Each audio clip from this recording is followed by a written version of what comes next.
Gloria, thank you so much for being on the show. Oh, it's my pleasure.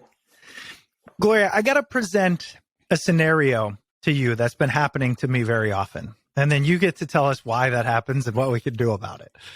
Which is, I'm noticing now after about 3 years of pandemic work, virtual work, emails, meetings overload, all of those things, that when I do have quiet, focused time at work, I cannot focus. I'm almost so inundated with things to do that I can't do any of them. And that's when I go to the social media or whatever it might be.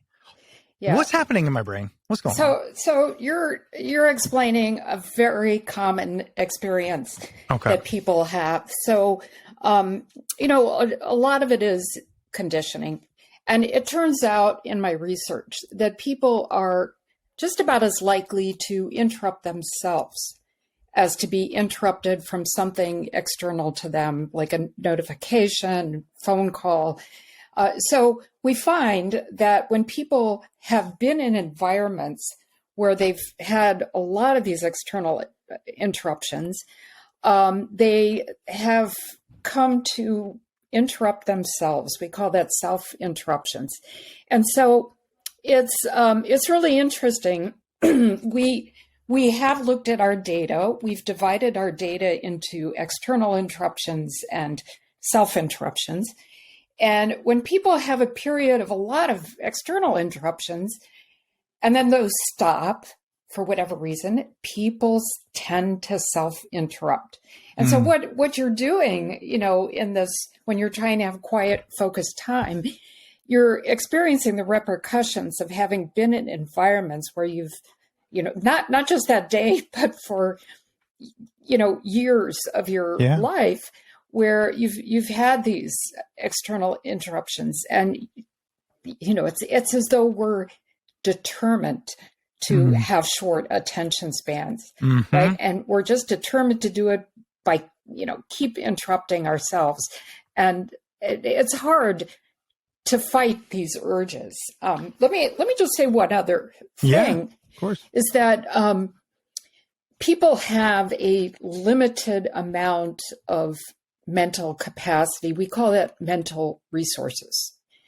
And I can say a lot more about that maybe in a bit, but what you're experiencing is that you've used up some of your precious resources already. And then when it comes time to try to devote yourself to quiet focus time, you don't have so many resources left. And we actually need resources to also guard against distractions, even to self-regulate, even to guard against our own self-interruptions. We need some amount of capacity or attentional resources. And sounds like you're pretty low on this when you get to that point. Yeah. And I wonder how much, you've done so much research on this. You can kind of tell us what the common experience is. How much of it is driven by external stimuli and how much of it is individual, right? Because I tend to be the kind of person that thinks through every scenario, plans conversations before they happen, evaluates conversations after they happen, and I think that's a personality type. Does any of your research show how people, based on who they are, leverage these mental resources differently and deal with distraction? Absolutely. So there are individual differences. We have found these. There is a personality test that's called the Big Five. And you might be familiar with it. Some of the listeners might be familiar with it. It's the most commonly used personality test. And the idea of this test is that it divides personality into 5 basic dimensions. And these are openness to experience, to new, being open-minded, being conscientious, being an extrovert, or as opposed to being an introvert, being agreeable with others. That means the ability to get along with other people, And the last is neuroticism. And what you're explaining sounds a little bit like neuroticism. Neuroticism. Don't worry. I don't take any offense to that. It's 100% true. But you would really need to take the test to find out to what extent you really score what your score is on neuroticism. But neuroticism is a personality trait that refers to the idea that people tend to replay events over and over in their minds. So you had a conversation with someone, and then you replay it in your mind and think, oh, I could have said something differently. Or, oh, what if I had said it in this different way? Or, what if I had done something else earlier in the day? That's neuroticism. It turns out that people with this personality trait who score high on it tend to have significantly shorter attention spans than people who score low on neuroticism. It also turns out that there's another individual difference which has to do with conscientiousness. And in particular, we looked at the role of conscientiousness and email. And it turns out that if you're high on conscientiousness, you tend to check email a lot more. I happen to be high on conscientiousness, and I do check my email a lot. It's because, a person who is diligent in their work, wants to make sure everything gets done, they want to make sure that no email slips through the cracks. Or if you're waiting on a really important email from, say, your supervisor, you want to make sure you're on top of it. So you're a sentry on that inbox. You just keep monitoring it. And, we find in our research, and this is done through objective computer logging, that people check email on average about 77 times a day. Wow. And we've also replicated this with a different sample of people. And so conscientious people, they're the ones who check more often. Right. Yeah. And that it doesn't surprise me, but what it does make me wonder is, do we self-interrupt because that's often easier than the alternative, which is to focus on the hard work? So, I'll find myself checking email because maybe I get to fire off a quick email, get that, beneficial hit of dopamine or whatever it is, but not really put in any effort.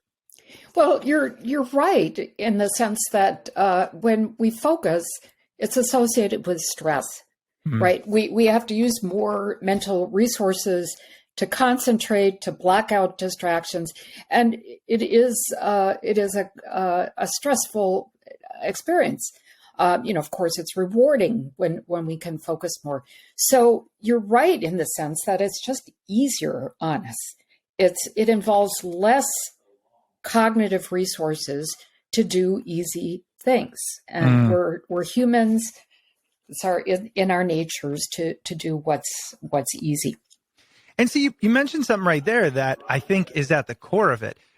Do you believe, especially in today's modern environment with all the technology, that we are actually better designed to not focus than to focus? Like, do you think really all of the work you do and all of the things we try to do to become more efficient are at odds with our natural tendencies?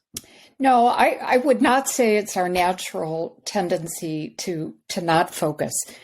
If you think back, from an evolutionary perspective, people who were hunters and gatherers.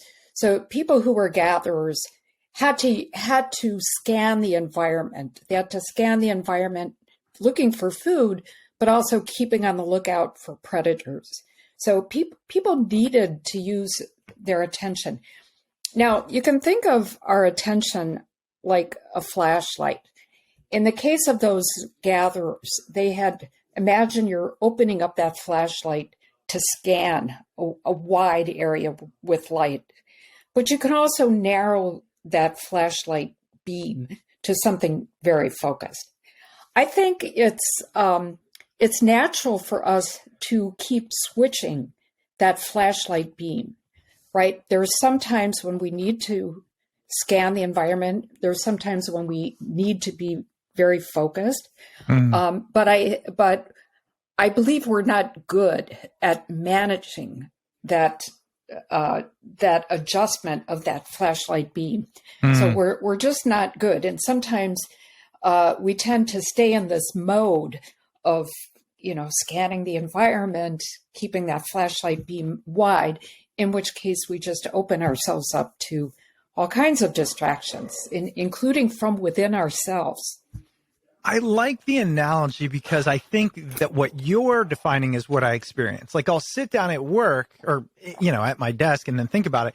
And it's like, okay, I know there's email. I know there's Teams chats. I know there's text messages. There's multiple inbox. There's things to do. There's a to-do list. That's the wide scan.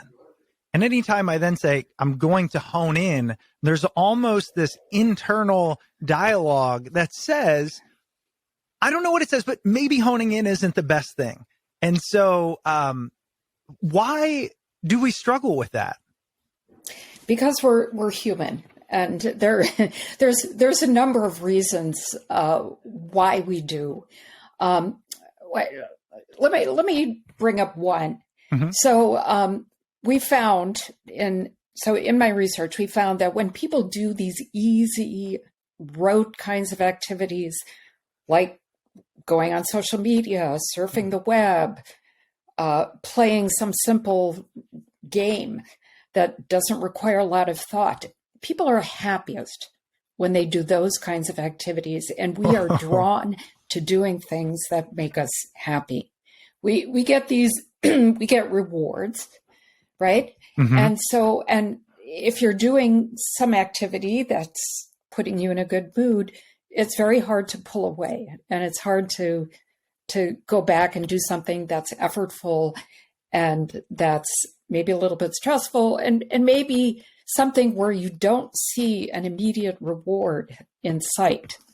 I think so. Now we get into almost the reward seeking behavior versus I think we can balance the impact. We know that focus work leads to better results in the long run. So are we constantly having this internal battle of, do I seek immediate reward? And is it true that that is simply neurotransmitter kind of hits? Are we always battling against the short term and the long term? I think to some extent we are, but it has to do with the goals, keeping our goals in mind. When you have your attention is directed to what your goal is. And so if your goal is to finish that report, right, your attention is going to be directed to that report. As soon as our goals slip, then we go off on this, wandering path where we're all over the place on the internet and checking our phones. But it's really important to keep that goal in mind. Now, goals are in a lot of ways abstract. To make a goal more concrete is what can help you do that is to visualize that goal. So when I was writing my book, I would have a goal. I'm going to finish this book chapter by the end of today.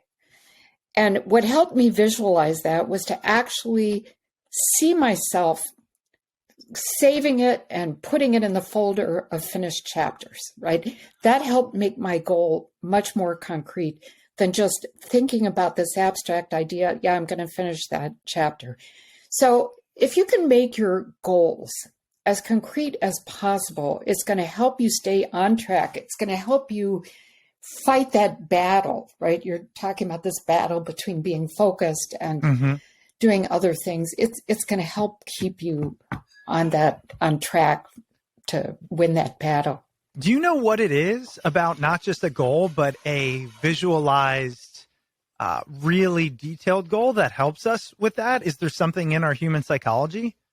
Yeah, any time we can visualize things and make them more concrete, it becomes much more real for us, much more personal, much more meaningful, right?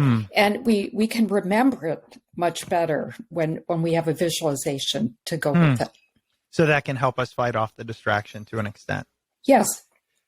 One of the things, I'm sure you're familiar with, like James Clear and his book, and a lot of this stuff, especially recently, I'd say in the past 10 years, has gotten a heavy amount of focus. We interviewed James, we interviewed Nir Eyal, who talks about these types of things. But you've been studying this for decades. Do you think that the majority of people are only now or recently coming around to the attention issue? And if so, what is causing that? So, yes, I have been looking at this for almost 2 decades, but people have expressed this as a problem for almost 2 decades since I started studying this. I do not believe it's it's certainly not a new problem. It's not a new concern of people. In the very first paper that I published on this topic, which was 2004, the title of the paper came from a quote of one of our participants, and it was called Constant Multitasking Craziness. This person was just frustrated and expressing his experience. So I think now what's happening is that these problems are becoming, much more in the public consciousness, right? Mm-hmm. The problems started with the rise of the digital age, and what even led me to begin studying this back in 2000 already, I was starting to experience this myself. My own experience with using technology led me to question to what extent is this a widespread phenomenon. I was having trouble myself trying to focus.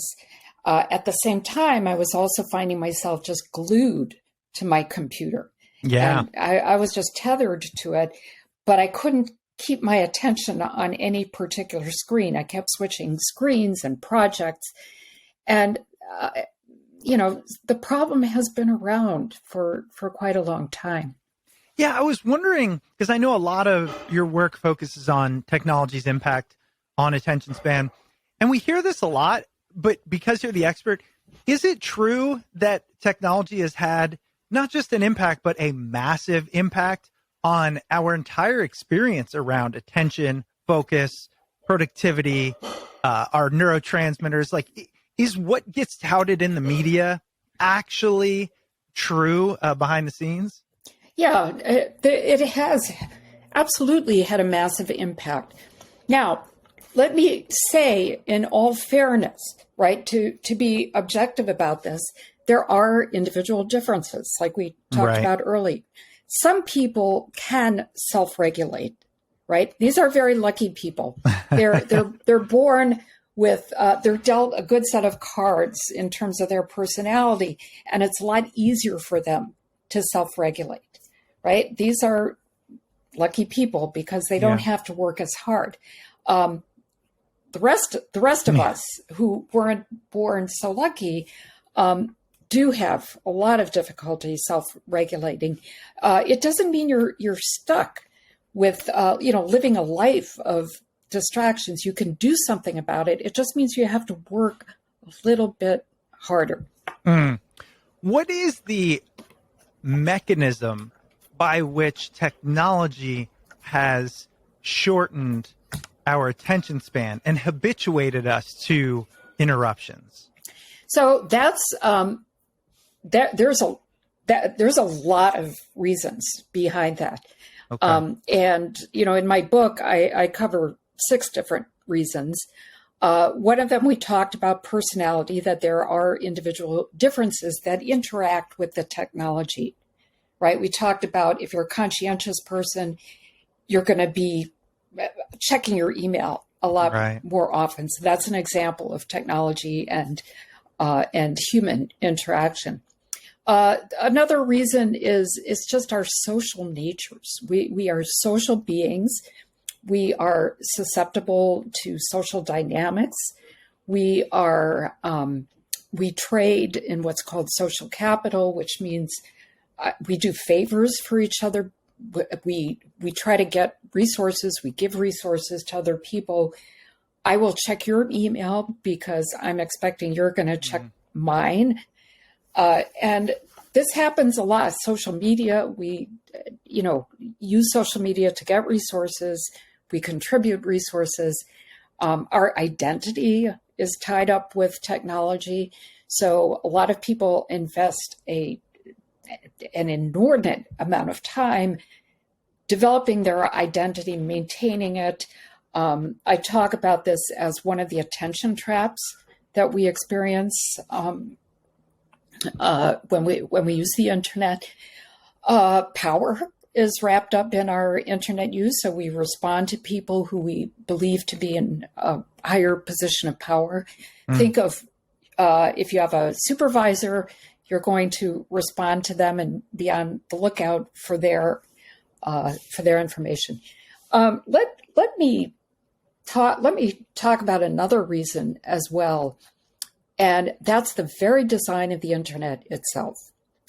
And they began with Vannevar Bush, who was a scientist. He actually started the National Science Foundation in the U.S., and he had come up with an idea in the 1940s. It was called the Memex, and it was the idea that we should develop a device where information could be structured in terms of associations with each other.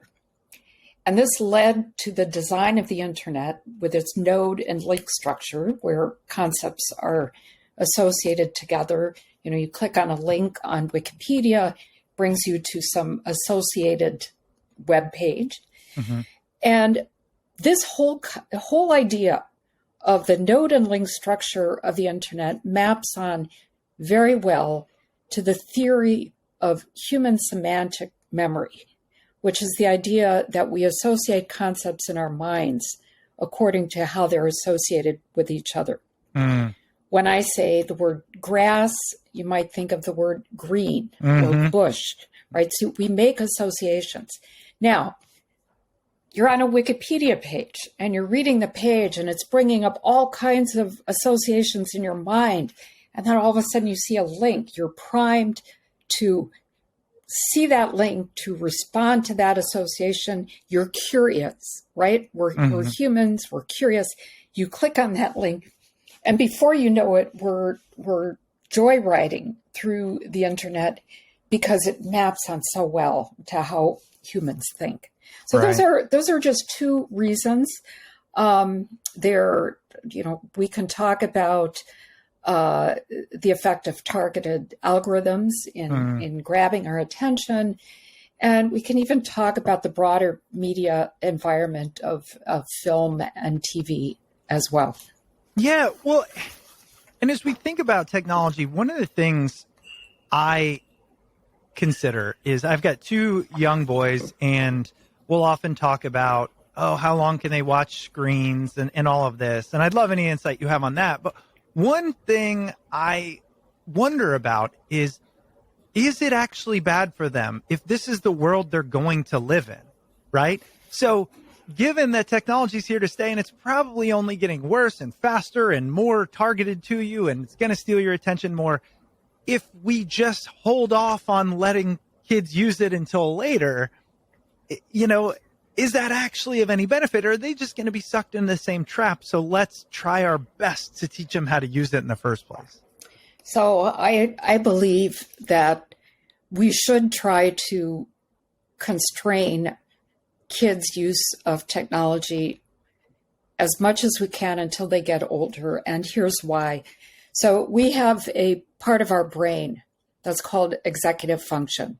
And this is a part of the brain that helps deal with decision-making, prioritizing information, self-regulation. It's called the CEO of the mind, right? It's a very important part of the brain. And in young kids, it's still maturing. It's not well developed yet. And when kids are exposed to the internet, and for that matter, even fast-paced television and videos, it seems to have an impact on their executive function. So there's a study, really interesting study, where they had young kids exposed to fast-paced videos. So they watched these fast-paced videos where the scene shots changed very, very rapidly. There was another set of kids who did a different task, who did drawing. Mm-hmm. Okay. And then after both of these conditions, the young children were given a task, like a test that they had to perform. And the kids who were exposed to the fast-paced videos performed worse on these tests, right? So this does demonstrate causality. It shows that it had an effect on their ability to pay attention. The kids who were in the drawing condition performed much better. Now, this is testing them right afterwards, right? We're not completely sure of what long-term effects are. Right. But, I argue that if kids are continually exposed to the internet, to, fast-paced videos, it's going to have an impact on their learning ability to be able to focus and pay attention. And does it all come down to habituation? Is it just what we get used to? And if so, what is the science behind it? What's going on in our bodies that's forcing us to, if we watch an hour or a year's worth of TikToks, then we are naturally going to change to have less ability to focus. What is that? Yeah, habituation does have a lot to do with it. We get used to getting rewards, and TikTok is a really good example. The videos, most of the videos are short, like about 15 seconds. And what's interesting about a TikTok is it mimics the development of a film, in the sense that you have an introduction, you have plot development, and then you have this climax. Mm-hmm. Films generally have a plot resolution. TikTok videos don't. But you have the stages of a film condensed into 15 seconds. So it holds people's attention. And ever so often, you find a TikTok video that's hilarious, right? And it rewards you. And that's called intermittent reinforcement, like right? Slot machines. Like slot machines. You might be losing a lot, but at some point you've got to win. And with TikTok, at some point you're going to find some video that's going to be hysterical, and so it's enough to keep people going. Right? They're conditioned, and they learn that they'll be rewarded if they stick to it. And of course, when we do these kinds of easy rote activities, people are happiest, right? And people are drawn to doing what makes them happiest. And happiest simply created by chemicals, neurotransmitters. Is that fair? Is that what we're talking about, essentially? Yep. Okay. Yeah. So it really is the analogy many of us have heard that our phone or social media or computer is essentially a on-demand drug hit is relatively apt. That's fair too? Yeah, so I suppose you could say that. This is a very common explanation. A lot of people talk about dopamine hits, but to some extent, yes, that's what's going on. Well, to your point, a lot of people hear it. I am very hesitant when something becomes super mainstream and clipped down. Like, we like social media because it impacts our neurotransmitters, therefore it's a drug hit. To me, I always go, there's a little nuance there. And that's why I wanted to ask you. And I'm sure there is, but ultimately you're saying there's a lot of truth to that, which is scary. There's some truth to that. Okay. I do think it needs to be explored a lot more. But let me also counterbalance that with the idea that when people do have periods of focused work, they can accomplish something, they can be deeply rewarded, right? Yeah. And when you're deeply rewarded, that's another experience that people seek out and long for. When you play, you're watching TikTok videos, sure, it makes you happy in the very short term, but it's not a deep reward that you're experiencing. Yeah, I think, at least my experience, I can often feel while watching it this kind of unease below the surface. Like, yeah, this is enjoyable, but also shallow to an extent. And it's like I want to get off, but I don't. And what you're making me think of, I remember in your book, you mentioned the idea of flow and another type of attention.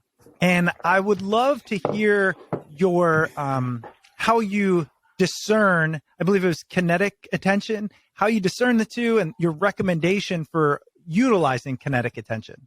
Yeah, so kinetic attention is a term that I use to describe this kind of rapidly switching attention that we find it's pretty commonplace on the screen when we have logged computer activity. So this is an empirical and objective way to measure people's length of time that they're on any particular screen. We find the average to be 47 seconds. And we've measured this over the years. Other people's studies have confirmed this as well. And so, 47 seconds is pretty short. Yeah. And so what I find really, what's the word? At opposites is, like, flow to me is one of the most joyous states of life. I'll never forget when I read the book and I was like, oh my gosh, that's why I like sports. It's this zone, to your point, it's the counterbalance to the easy bake oven world.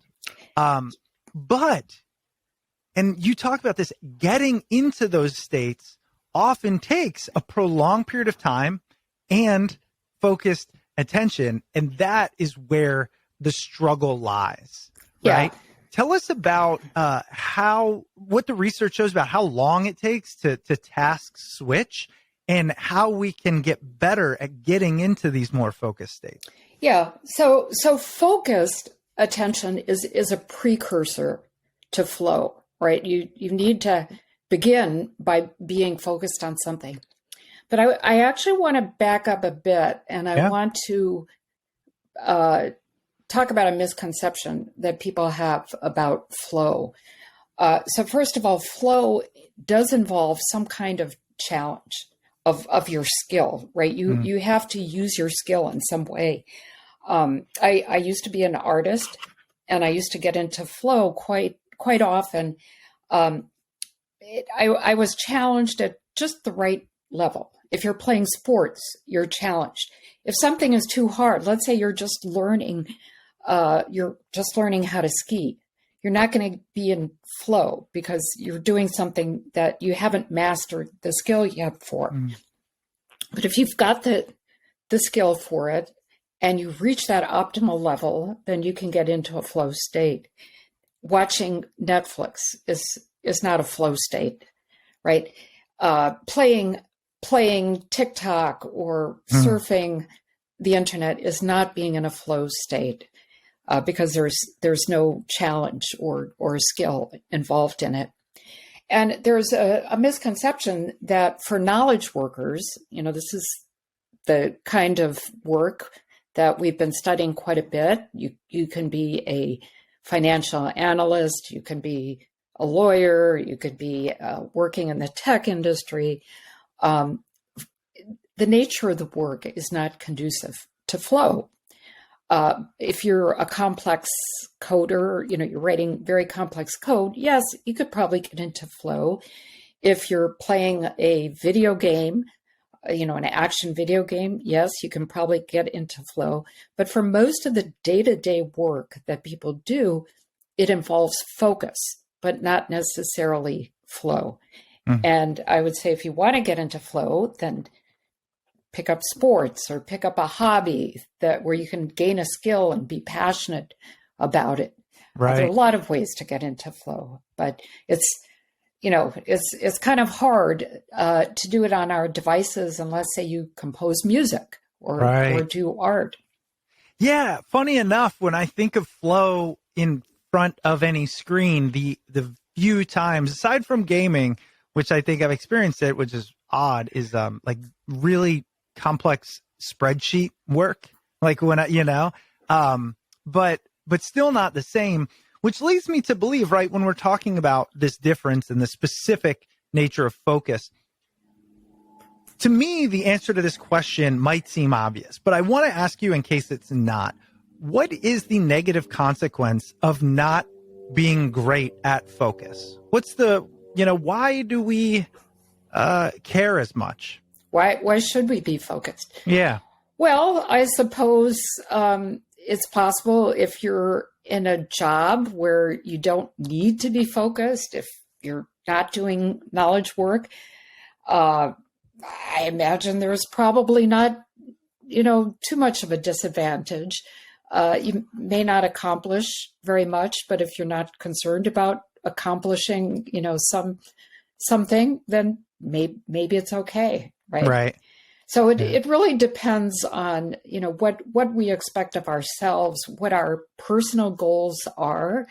As long as you are reaching the goals you've set for yourself, then, being in a world of distractions, if that's what you prefer, I wouldn't object to it. Yeah, so it really comes back to that goal orientation. And that's what I find interesting about a lot of the research and a lot of your work is, and again, why it's called attention span. I mean, I think it's really just being aware of where our attention is and then asking, is that where we want it? And I think what you argue, or at least research, is, it's hard to do that because of the sophistication of external, interruptions, and also because of our internal interruptions as well. Yeah, and because so many other factors, that we talked about, us being social beings, and the design of the internet, personality, our emotions, all of that is wrapped up into this. And yes, it's very hard. So tell us, in your book, in the subtitle, A Groundbreaking Way to Restore Balance, Happiness, and Productivity, what is some of the surprising research or recommendations that you think people can harness to finally push back on the distractions that that are shoved in our face? Yeah, so I am a believer that individuals can develop agency. They can develop their own agency to control their attention, to be masters of their own attention. And I draw on the work of a great social psychologist, Albert Bandura, who talked about the human ability to achieve agency, for example, in stopping smoking, right? He was very good at that. So I believe humans can achieve agency. There's different ways we can do it. So first of all, we have to become more intentional in our actions, which means a lot of the things we do that are unconscious, the habits we do, like checking our phones, checking email, going to social media, we have to bring those actions to a conscious level to become aware of these actions and the reasons why we're doing them. And I talk about this idea of meta-awareness, which means being aware of what you're doing as it's unfolding. It means having a conscious awareness of what you're doing. And we can practice meta-awareness by asking ourselves questions, questioning what we're doing. And, I'm a researcher. When I observe people, and I do that for a living, I'm always asking questions like, what is this person doing? Why are they doing it? Right? Are they getting a reward for doing it? I'm always asking questions. When I started thinking about this idea of meta-awareness, I began to ask myself the same kinds of questions. And every time I had an urge to check the news or an urge to go to social media, I would ask myself deliberately and intentionally, do I really need to check that now? Or what value am I getting? And if it turned out that I felt that my mental resources, my mental capacity was low, then I would say, okay, I give myself permission to go and do something easy, something rote, so that I can, refresh myself. Once I'm on a site, let's say I'm reading a news article, then I ask myself, does this still have value for me? So let's say I read the first couple of paragraphs. Have I learned the gist of this? And if I have, I can go back to work. Or I ask myself, do I feel replenished now? Do I feel refreshed? And if so, I can go back. But it's about always asking yourself to keep yourself on track. So meta-awareness is one idea. Another idea to achieve agency is to practice what's called forethought. And forethought means thinking ahead, thinking how your current actions can impact what you're doing later on downstream. And this could be in a few hours, could be at the end of the day, could be at the end of the week. So let's say I'm working on that book chapter and my goal, and I've envisioned that goal that I want to hit save on that book chapter and put it into the folder of completed chapters. But it's 11 o'clock and I want to read the news. Okay. And I start thinking ahead and I say, okay, I know I can spend an hour on the news. Or if I go to social media, I can easily spend a lot of time. What's my end of day going to look like? What's it going to look like at 6 p.m.? Am I going to finish that chapter? Or am I going to be still up working on it? At 10 p.m., am I going to be relaxing, reading a book? Or rather, am I going to still be working on that chapter? That's the idea of practicing forethought. And there's other ideas as well. We can design our day in a very smart way. We can design our days so that we don't exhaust our limited and precious mental resources, and make sure to design empty space into our day. And what that means is you design time where you can take a respite, you can refresh, replenish before going back to hard work. And you don't want to schedule one hard task after each other, or tasks that bring about negative emotions. You don't want to schedule one task like that after another. You want to insert some empty space after you're going to do a task that might not make you happy. So it brings us all the way back to the beginning when you were talking about mental resources. How much of all of this comes down to the simple idea, or at least the simple phrase, probably a complicated idea, of the better we manage our mental resources, the better our ability to handle distraction. That's very true. And that's a very good way to put it, because when we have a full tank of mental resources, we are much better at self-regulating and much better at guarding against distractions. When our mental resources are low, you can think of that as the time when we're very susceptible to being distracted, right? We don't have that defense up against distractions, and it's very easy for us to do something that's easy. We did a study. I'll give you an example. We did a study where we measured people's sleep the night before, and we looked at this concept called sleep debt. And you can think of it the same way as having debt with your finances. If you don't get as much sleep as you need each night, and you're consistently getting less and less sleep, and you're sleep debt is building up, we find that there's a correlation with the time that people spend on easy activities the next day, like Facebook. Why? Facebook it's easy activity, doesn't involve mental resources. People get distracted and go to Facebook. They don't have that defense because their mental resources are getting depleted through sleep debt. You know, another thing, when you talked about meta-awareness and thinking through what I'm doing, do I want to be doing this? What's its impact? It made me realize recently with this work from home versus work in an office, I've been fascinated by the idea of people are on opposite ends of the spectrum. There are people who say, I do such better work at home and I do such better work in the office.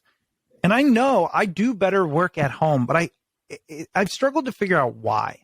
And one of the reasons is, and I just thought about this when we were talking, when I'm home, if I feel that I'm losing my mental resources, I'll get up, I'll typically walk over to a window and maybe I'll go out in my backyard, you know, and look at whatever, just something that's like spatial and relaxing. I work on the 32nd floor of an office building with people and desks and it's, you know, glass and it's just not that. And so I never feel like I get to escape for a minute. Even if I go outside, it's in a city, right? So I just find it interesting that our environment can probably also have a massive impact on our mental resources and our ability to leverage our attention or be distracted. That's absolutely right. And there are studies that show that taking even a 20-minute walk in nature can significantly lower stress. I've done a study with colleagues where we found that people's ability to do what's called divergent thinking increases after 20 minutes, outside in a walk in nature. Divergent thinking is brainstorming, coming up with more and different kinds of ideas. And so, being outside is the best break of all that we can take. It's very good for us. It allows us to become more aware of our own, what's called proprioception, which is awareness of our body's movement through space. We lose that when we're sitting in front of a screen looking at two-dimensional stimuli. So it's really important to move around, especially to get outside if you can. You just said something, and this might be, who knows, but any idea or any research on the difference between looking at something or experiencing something that's two-dimensional versus three-dimensional and how it impacts us and our physiology? I never thought about that. Yeah, so there is work on that. I am not an expert on this, so I really can't speak to that. There actually is work where people look at two-dimensional versus, so it's still on a screen, right?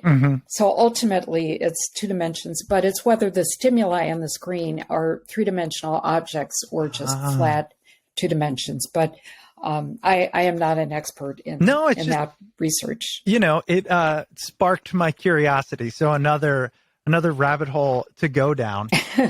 I'm curious, having done this research for so long and probably living in this world and still fighting the battles that we all fight as it relates to attention, but now you've got the information behind it. What's your favorite tool that you utilize to, keep your attention span? I would say it is the meta awareness. Okay. And I practice it. And I have to say it's a skill that you can develop. It's a skill that anyone can develop. During the pandemic, my university offered a course in what's called mindfulness-based stress reduction, because everybody was stressed, when the pandemic lockdown happened, and I found that it really helped me, and that's what led me to think, wait a minute, I can apply this kind of practice to my everyday use of devices, and and the more I practice it, the more it becomes second nature. I keep asking myself, and again, it's bringing these unconscious habits to our conscious awareness, and then we can act on them and we can make intelligent decisions. And, it certainly has helped me a lot. And especially, I would say where it's helped me the most in two ways. Number one, to make me aware of when I really am getting exhausted and should take a break. Because I used to just power through and I would just get myself exhausted and, was reaching a burnout state. So it's helped me be proactive in stepping back and taking breaks. And the other way it's helped is that when I do go to some site like social media or, say a news site, or even a shopping site, I ask myself, am I still getting value? Is this giving me value? And if I'm honest with myself, I will say no. I mean, if it is giving me value, then I give myself permission to continue. But if not, okay, it's time to stop and get back to my other tasks. And most of the time, the answer probably is no. So that makes sense. Last question for you. Given you've been studying this for so long, what is the biggest shift in your belief system or understanding around attention that you've experienced from when you first started to now? Oh, that's such a great question. I guess I've had a lot of shifts. Maybe one of the biggest ones was the idea that we're just as likely to self-interrupt as we are to be interrupted by something externally. Because at the point when I started studying this, there was a lot of talk about, these external interruptions. We have to get rid of them. They're so bad for us. And then I realized, oh no, it's not just the external interruptions. There's, it's so much deeper than that, right? There's so much more going on. These external interruptions serve to condition us, right? To self-interrupt. We are conditioned to have short attention spans, right? It's the nature of our lives in the digital age. So I would say that was probably the most surprising for me. It's such a good one to call out. And I have to tell you, you just reminded me of something that was very stark and obvious about 3 years ago, but I've forgotten. So from about 2015 to 2020, I did consulting where my only job, the only thing I got paid for, was being in front of people teaching workshops. That was it, right? So I would travel, I would teach a workshop, I'd fly home. That was it. And in that 5-year period, the amount of times I checked email was so minuscule. I never checked email because I didn't need to. The jobs wouldn't come in through email. It's just different. And so I remember I just didn't check it. I didn't really care. I figured if, maybe whatever. Now, having a standard corporate job, I check it first thing in the morning, last thing at night, weekends, all these things. And what it reminds me of, I remember feeling this when I first started this job, thinking, everybody is crazy. What is everybody doing? Why are they always sending messages and emails and meetings? Like, slow down, relax. It's going to be fine.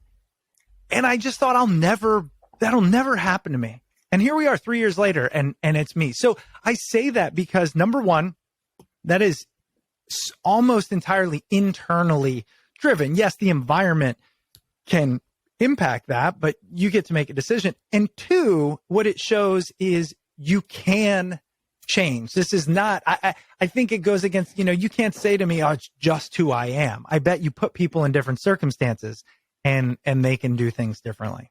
Oh, I absolutely believe that people can change. I am an optimist in that sense. I think, there's a lot of these doomsday predictions. Oh my gosh, we're heading on this terrible path. Exactly. I am ultimately an optimist. People can change. I actually think technology in a lot of ways can even provide us with solutions as well to help our attention, which is very ironic. But I think that that can play a role. So yeah, absolutely. And people can change in either direction. If you're focused today, then tomorrow you may pick up a habit of being unfocused. So there's a lot of factors that go into it. The nature of our jobs, our interactions with other people, we're all intertwined in this interconnected world of the internet, and it affects us. Well, and that's why I think your work is so important, and that's why we wanted to have you on. So for those listening, again, the book is Attention Span, a groundbreaking way to restore balance, happiness, and productivity. I love the tagline, find focus, fight distraction. We'll, of course, link to that. Gloria, anywhere else that you're at that you want to tell our listeners about? Yeah, I would encourage people to go to my website, which is www.gloriamark.com, and you can sign up for my newsletter. And if you're interested in the topics we spoke about today, you can learn a lot more in the newsletters, because each time I'll be talking about a different topic, and not just what we talked about today, but a range of topics related to our lives in the digital age. Well, I think it's a prerequisite for everyone now that we have to understand this. So I love it. Gloria, thank you so much for being on. Oh, it was my pleasure. Thanks for having me.